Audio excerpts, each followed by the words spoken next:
Menim say this particular conversation there say Blaco fans ehuna omubube fu Abro any 24G comedy pa because and some of my Fache TV akwaka concerning Shatta Wale any Black Sherif ni there a little bit kakra. What I say?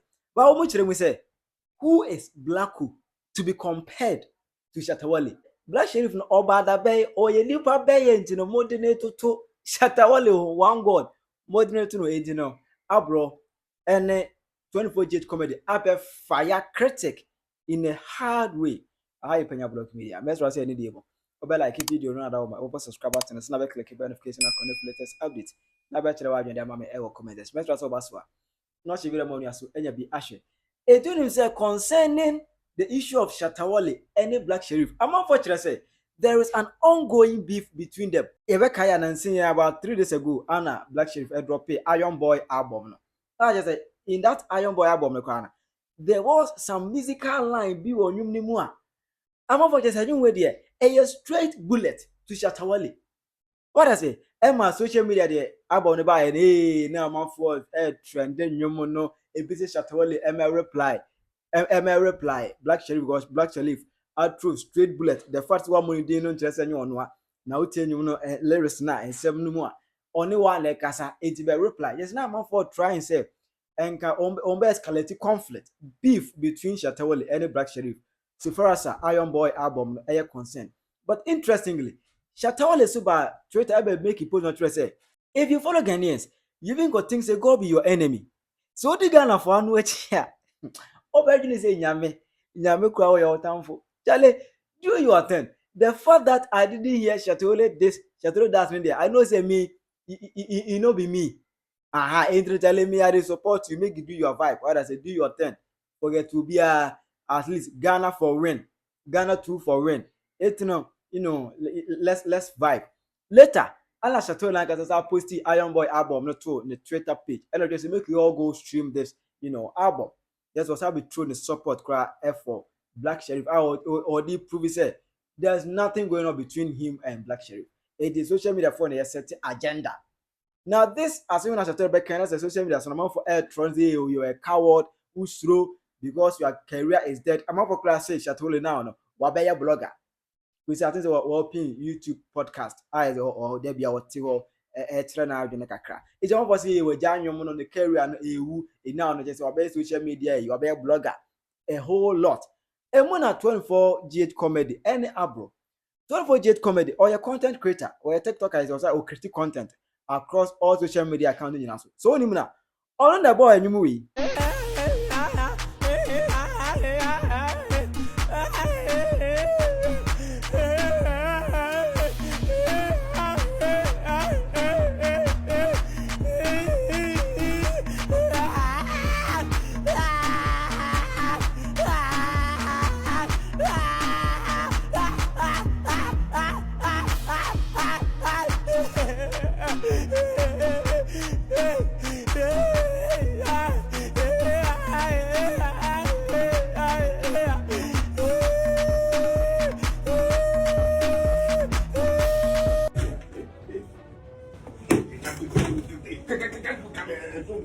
He can't do anything and he can't come to create confusion. What do you think he can to confuse you? You are staying in Ghana, you don't know a fear bitters. You have never heard this bitters before. What is this? A fear bitters. This bitters is original and fantastic, perfect bitters. We are Bema Naso about the video of Bema. No fear bitters. Empo, science is wrong. A saya diakasa. So, what is in ya? What is in your man? No fear bitters. Yeah, say idea.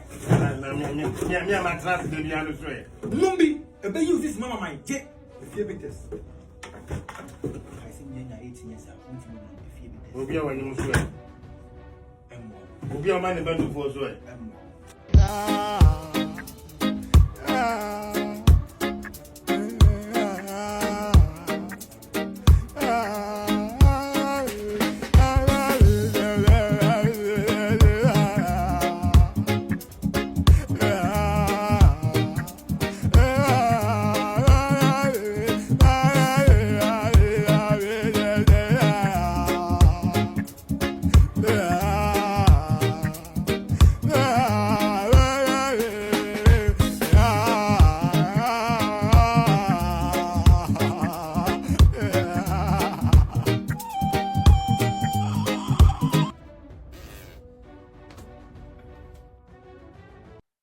What I say? Are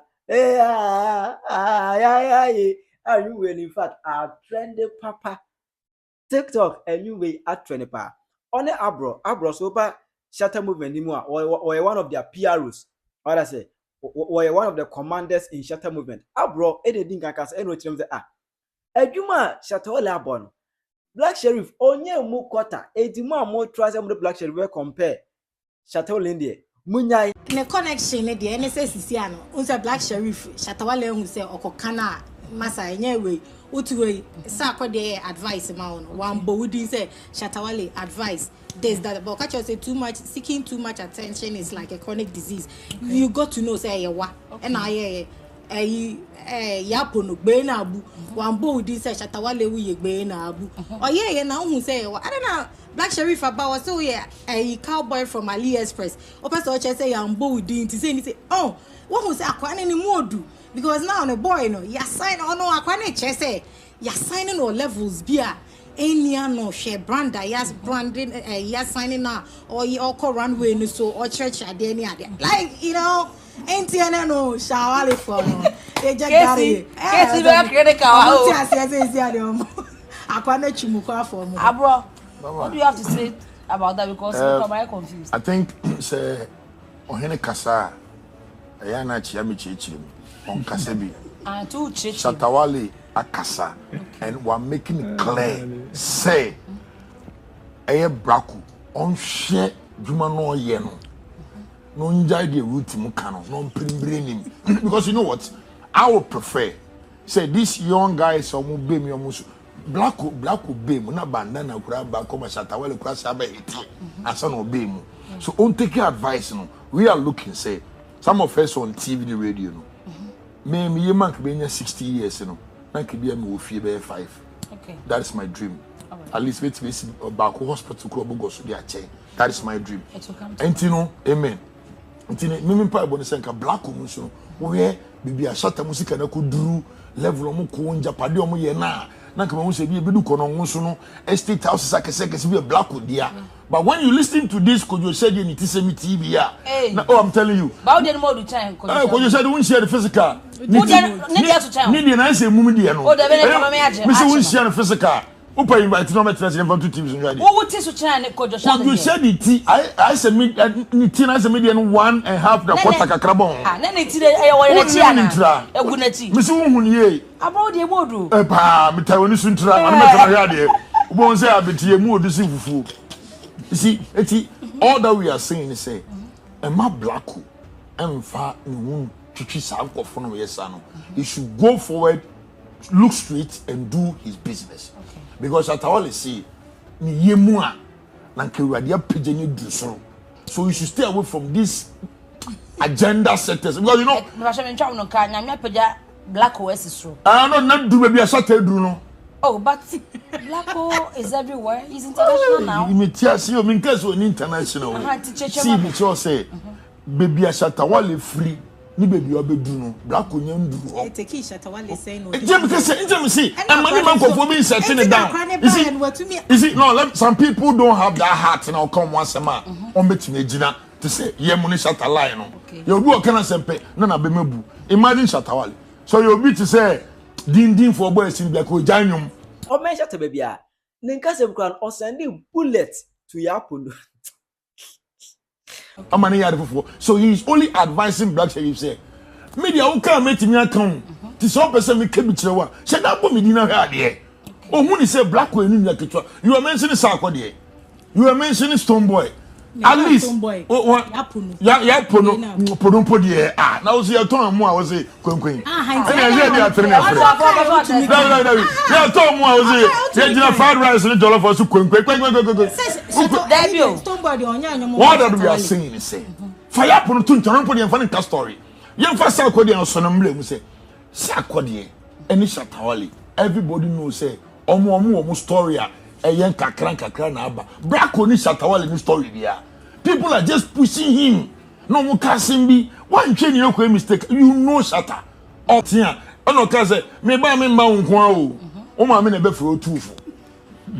Asimo ka che asimo ka no say me ba me mba say nko o. Woman me na be fro tufu. E kire say ye moto ni say if you know free ban tufu a ye be come mo ate no mo fro fi say sankofu asem nka bi olu agya ika. We want him to do more music. We want him to go far.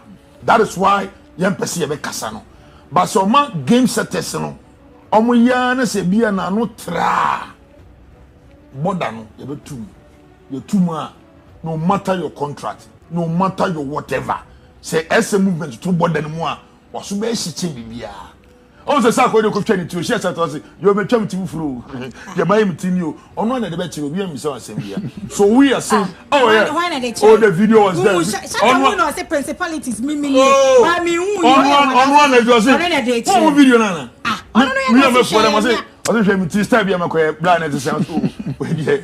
And kwe ye kura ba ni sa. Like seriously. Oh yeah, the video is there. The video so we are telling our boy Black Sherif said we like the job that he's doing.